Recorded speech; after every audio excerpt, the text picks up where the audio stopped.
Alright, I'll make it super fast. Hey, it's me, Destin. Welcome back to Smarter Every Day. When you're in a jet, if the cabin depressurizes, they drop those little masks out of the top. Well, what happens if you're in a depressurized cabin and you're up above 15,000 feet and you drop your mask?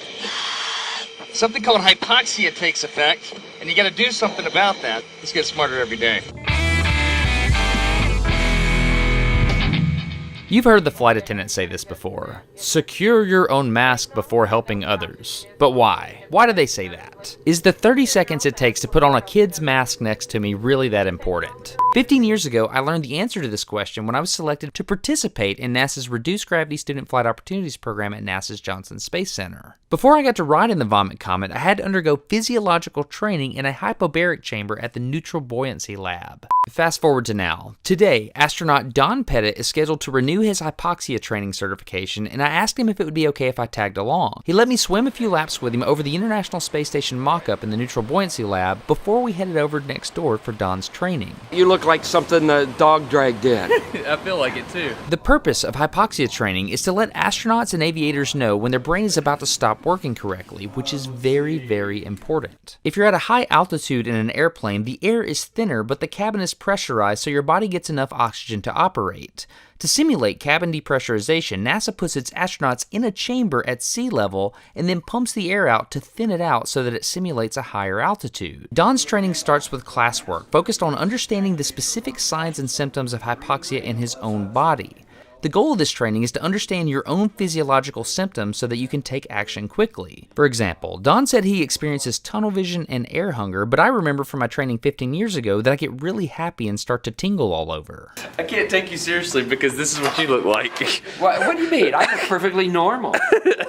This is the experiment we're going to do. Don and I are both going to enter the hyperbaric chamber at the same time and fly up to FL 250, at which point we're going to remove our masks and start to experience the effects of hypoxia. Don is the control. He's a trained astronaut who recognizes the symptoms for hypoxia and immediately corrects for them.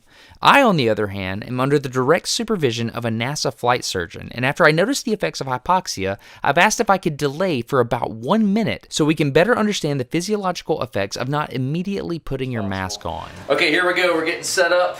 While Jerry gets me situated, I'm going to talk about the two types of decompression. Number one, rapid decompression. This is like being inside of an explosion. You dump all your pressure instantly, all the moisture condenses out of the air, you're suddenly in a cloud.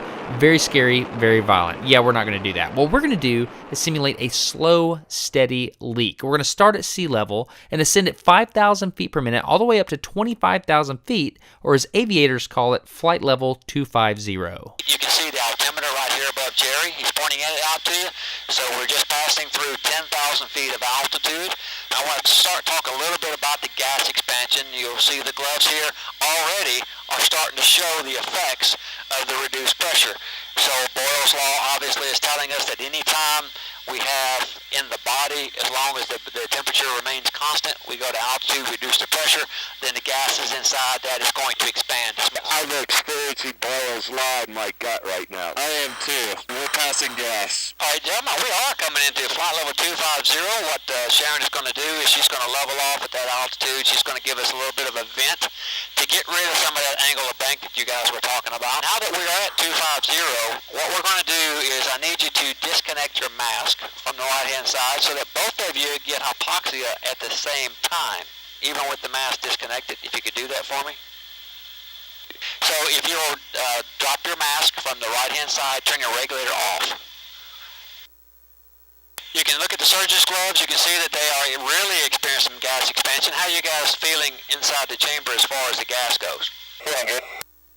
And so we're going to start this hypoxia demonstration. Whoever has the toy, if you want to use that for me. So what I'd like for you to do is to pick up a piece, hold it up, show everybody, and tell me what shape it is. It's a triangle. All right, so you're going to put it inside the box? Good. Okay. Next piece.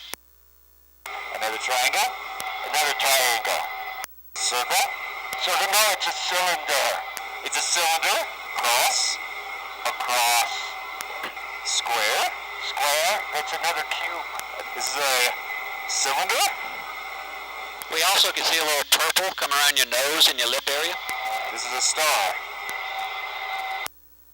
Now, before we do it again, let's put your pulse ox on your finger. We haven't done that yet. Let's try to check your O2 saturation and see what we're down to. You've been off oxygen now for 2 minutes, by the way. Roger that. Don, how you doing over there? I'm starting to feel like I'm going to black and white and the Looney Tunes kind of thing. My vision is going into just a central spot. All right, so Don, you can go back on oxygen anytime you want to. You don't have to stay off. I'd like to know what the O2 saturation is on your pulse ox there. What does it read now? 67. 67.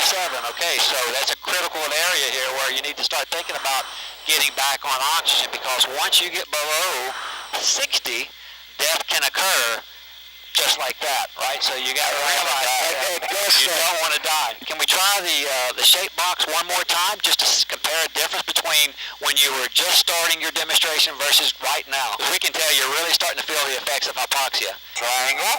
Yeah, what I'm interested in is to see what kind of coordination he has now. Starting to tingle. Yeah, you've been off oxygen for about 3 minutes 45 seconds. What is that? Square.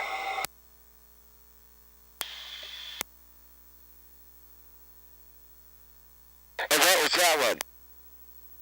That was a square? A square. Are you sure what's this one? Oh, you're starting to have a little shake there, you know, that lack of oxygen. You need to start thinking about getting back on oxygen now, Destin. What would you do? If you felt like you needed to get on oxygen, how would you correct for that? Can you correct for hypoxia for me? All right, so if you don't get on oxygen, you're going to die, right? You're not going to be able to survive this. Go to your regulator, get all 3 switches up on your regulator. All right, go to your regulator, get all 3 switches on your regulator. All right, let's go ahead and put him on for him. Let's get him back on.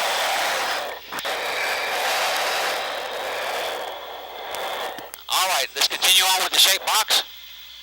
So we're going to square? You're right, good deal, good deal. Circle? Look at that. See, that right there proves how much he's already gone from hypoxia back to feeling 100%. But this is really important. So this is why on aircraft, they tell you to put your oxygen mask on before you help younger children. That's exactly correct, yes. Because you want to be able to have the mental awareness to be able to save yourself and save others. If you're waiting, what can happen is that while you're trying to reach over and put that oxygen mask on that child, you may end up passing out from the lack of oxygen. That's super important. I'm probably going to pay attention to the man or woman that's giving me the pre-flight briefing again. Okay, I want to make one thing abundantly clear. We performed this demonstration at 25,000 feet and had about 3 to 5 minutes of consciousness left. However, most airliners travel at 35,000 feet. Look at this chart. There is way less oxygen up there. At 35,000 feet, you literally have seconds of useful consciousness at that altitude. You can go from a normally rational person to someone so helpless you can't even save yourself if your life depends on it. I don't want to die.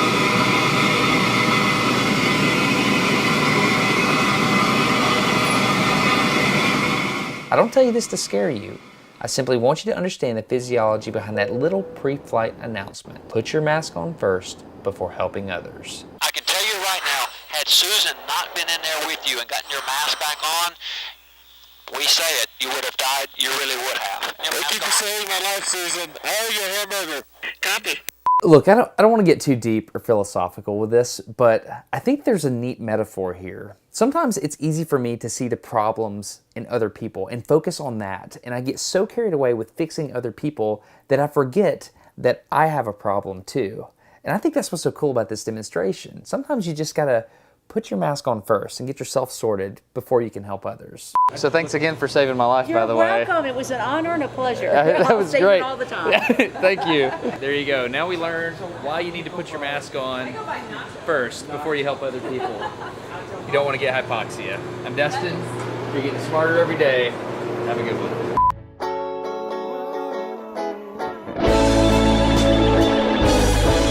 If you feel like this video earned your subscription, feel free to click this box that I'm in right now, or you can click to support on Patreon and you'll be notified via email every time I release a video. I want to say thank you to the awesome people at NASA's Neutral Buoyancy Laboratory. They kept me super safe, super informed, and they educated me and made me smarter every moment I was with them. That was really awesome. Thank you so much, guys. Anyway, I'm Destin. You're getting smarter every day. Have a good one. What's the deal here, Don? Well, I cut the regular lens off of the goggles. Okay. And then I took an old pair of glasses and I cut the plastic to fit my goggles, and then I glued them on. You basically MacGyvered your own goggles so that you had correction underwater. That's right. That's pretty good.